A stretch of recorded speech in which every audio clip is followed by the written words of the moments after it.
A strain to find common ground as US President Trump and German Chancellor Angela Merkel meet face-to-face for the first time. No more strategic patience from the US for North Korea. US Secretary of State Rex Tillerson says military action could now be an option as he visits South Korea. And at least 42 refugees have been killed off the coast of Yemen when a helicopter fired on their crowded boat. Hello and welcome to France 24. I'm Catherine Clifford. We begin in Washington, where an awkward first meeting took place between President Trump and German Chancellor Angela Merkel this Friday, as the pair tried to forge a working relationship from their two very contrasting positions in world politics.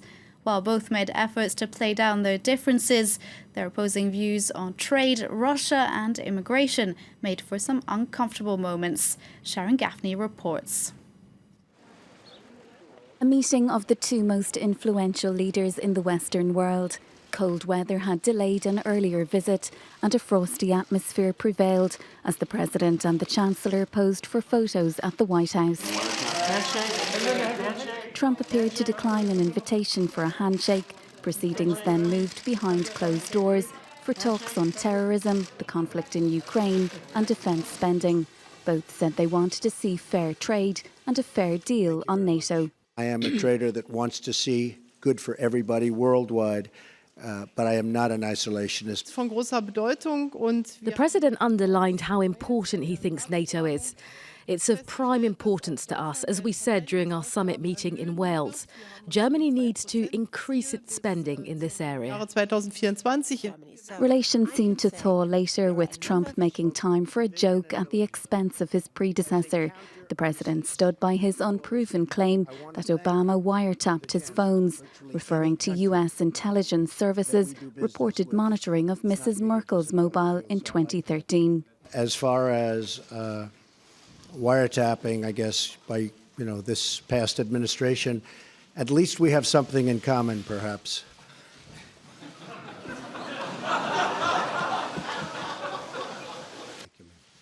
Mrs. Merkel has defended her stance on multilateral trade deals, saying she hoped talks between the US and EU could resume. France 24's Gallagher Fenwick spoke to us a little earlier from Washington. He described more about this rather strained tete-a-tete for us, including that awkward moment. Merkel offered a handshake for the cameras and Trump appeared to ignore her.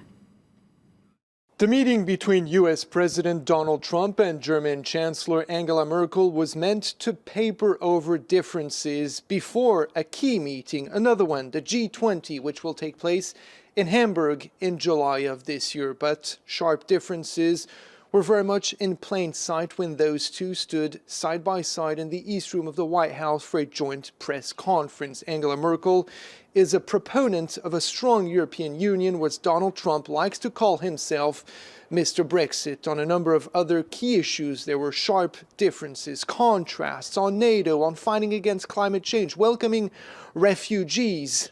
Donald Trump and Angela Merkel are very much at odds. But the moment which probably best embodies the strained relations between the German Chancellor and the US President took place in the Oval Office when, it seems, the German Chancellor was expecting a handshake from Donald Trump, and that handshake never happened in front of the cameras. German Chancellor Angela Merkel opened her remarks in the East Room with a sentence that probably best resumes everything between these two. She said, turning towards Donald Trump, that it is always better to talk to each other rather than to talk about each other.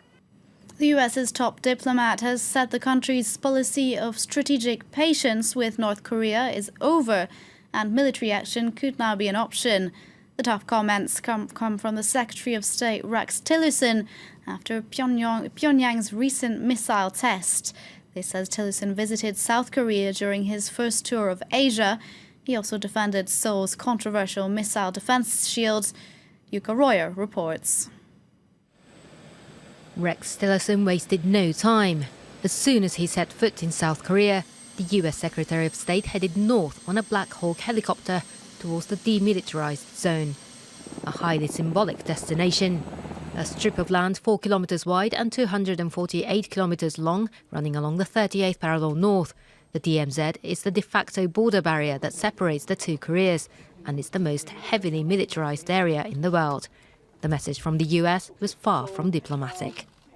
The policy of strategic patience has ended. We're exploring a new range of diplomatic, security, and economic measures. All options are on the table. Announcing a U-turn from the Obama administration's approach to North Korea, Tillerson said that a freeze of Pyongyang's nuclear program would not be enough and warned of preemptive action. North Korea has a long-standing ambition to become a nuclear power, saying it needs to be able to defend itself. Since conducting its first atomic test in 2006, it's carried out 4 more. And despite international condemnation and crippling economic sanctions, it has stepped up its missile launches in recent months. Last week, it fired 4 ballistic missiles simultaneously towards its neighbours. Pyongyang has defended its action, saying it was in response to the deployment of a US-made missile defence shield in South Korea. The third system has also angered China, North Korea's most important ally. The next stop in Tillerson's Asian tour is Beijing. Dealing with Pyongyang will feature high on his agenda. At least 42 refugees were killed off the coast of war-torn Yemen this Friday as their boat was fired on by helicopter. Dozens of Somalian and Yemeni refugees had been crammed onto the boat. For now, it's unclear who carried out the attack. Yemen's Houthi rebels have blamed the Saudi-led coalition, which backs Yemen's government in the conflict. The International Organization for Migration said many survivors had been detained. We have about 91 survivors, about 75 women, 75 men, and about 15 women. Most of them have been put in detention centers by the authorities in Hodeidah.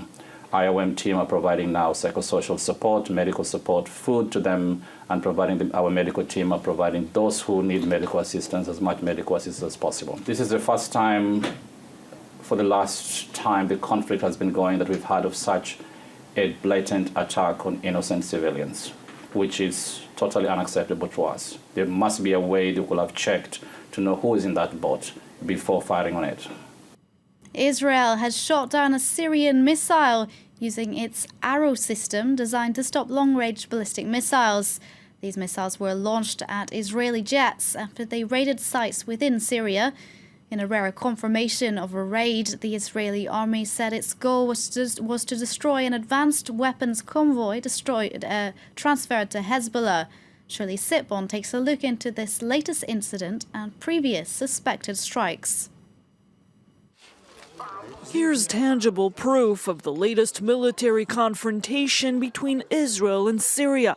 A rocket that fell in neutral Jordanian territory between the two countries.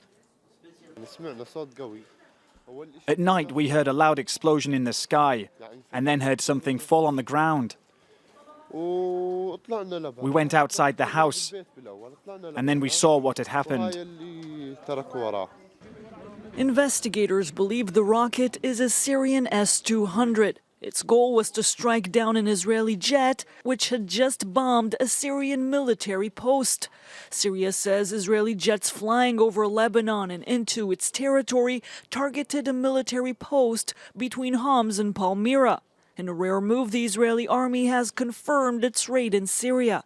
It says its goal was to destroy an advanced weapons convoy being transferred to the armed Hezbollah group. Israel says it struck down the Syrian missile with its Arrow system, which intercepts long-range missiles. It's the first time in 17 years the system is used.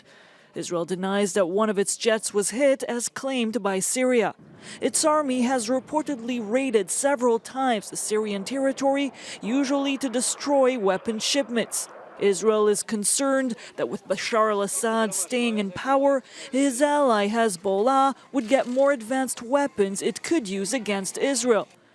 It's also concerned its main rival Iran would get permanent bases in Syria, strengthening its positions close to the Israeli borders. The deadline has now come and gone for French presidential candidates to secure enough signatures to be put on the ballot. Emmanuel Macron, Marine Le Pen, François Fillon and Benoît Hamon have all won the 500 nominations necessary, but French candidates have struggled. Many, even those who have the necessary endorsements, say the system is flawed and needs changing. Alexander Ockel reports. First introduced under de Gaulle in 1962, the signature law was meant to reduce the number of fringe candidates. Presidential hopefuls need to gather 500 signatures from local representatives from at least 30 districts across France, with no more than 50 from a single district. But many say the system is rigged because it favours mainstream parties which can pressure local representatives to get the endorsements they need. It was a tense race to the finish line for far-left presidential hopeful Philippe Poutou, who was still around 150 signatures short, with just hours to go. The candidate from the new anti-capitalist party, the NPA, has spent much of the week constantly on the phone trying to secure enough support. And in the end, the stress turns to smiles. He believes he's done it. We've got 523 sponsors, but we can't breathe easily just yet because the Constitutional Council still needs to formalise the application. Poutou has criticised the system as outdated, pointing out that Conservative candidate François Fillon has secured the most signatures of anyone, close to 3,000, despite being subject to a formal criminal investigation. With all the signatures now submitted, the Constitutional Council will announce who's made the cut during the weekend. It's back to Paris for the UK's royals for the first time since Princess Diana's death. Representing them, one of the world's most famous couples, William and Kate. Some commentators see their visit as an attempt from the UK to strengthen ties with Europe as Brexit looms large. Andrew Hillier has more. An emotionally charged visit for the UK's most famous couple. It's been almost 20 years since Prince William's mother, Princess Diana, died here in a car crash. This is the first official visit the prince has made to the French capital since her death. Kate and William met François Hollande at the Élysée Palace before attending a black tie reception at the British Embassy next door. Catherine and I are really pleased to be with you in Paris this evening. And forgive me if I now continue in the language of Shakespeare, so as to reduce the risk of mangling the language of Molière. Over the weekend, the couple is scheduled to meet with victims of the deadly 2015 attacks that took place in the city. They'll also attend a Six Nations rugby match between Wales and France. The visit has political overtones too. With Brexit looming, the prince was keen to stress the bonds that have tied both countries together through thick and thin. Like all neighbours, sometimes our two nations encourage each other through mutual support. Sometimes we attempt to outdo the other through rivalry, as you'll see tomorrow, when Wales play France at the rugby. But always, our two nations continually inspire one another to become better. The visit won't include any official memorial events for Princess Diana, but it will be impossible to escape the poignancy of Diana's eldest son visiting the city where she died. And finally, celebrations are being held across the globe for this year's St. Patrick's Day, the festive date dedicated to Ireland's national saint. In Dublin, thousands paraded through the city despite the cold and damp weather, and in New York, soldiers, police, firefighters and politicians joined the march there along Fifth Avenue. Clément Bonnereau has more. A sea of green as thousands of Dubliners came out to celebrate Ireland's national saint. But for some, the call of the Guinness was too strong. The atmosphere was great. The only thing it was the weather, very windy, so we decided to go to the pub and get some Guinness and enjoy it. From what I've learned studying here in Ireland is it starts off nice like it did today, but then it slowly started to rain a lot. In New York too, celebrations were held. Thousands joined the annual St. Patrick's Parade on Fifth Avenue, waving both Irish and American flags. The message of St. Patrick's Day is a message of love and inclusion, and the story Irish Americans that came to this country is immigration and building a life for yourself that you always dreamed of. Oh, St. Patrick's Day is one of the greatest experiences you ever come out to New York. It's a wonderful spirit of the Irish American community. Come and get it and celebrate and honor our patron saint, St. Patrick. Famous landmarks around the world lit up in green in honour of St. Patrick, from the Great Wall of China to Dubai's Burj Al Arab Hotel and the Leaning Tower of Pisa. And a very happy St. Paddy's Day to all of you who are out celebrating. That's all we have time for. Join us again for more news coming up here on France 24.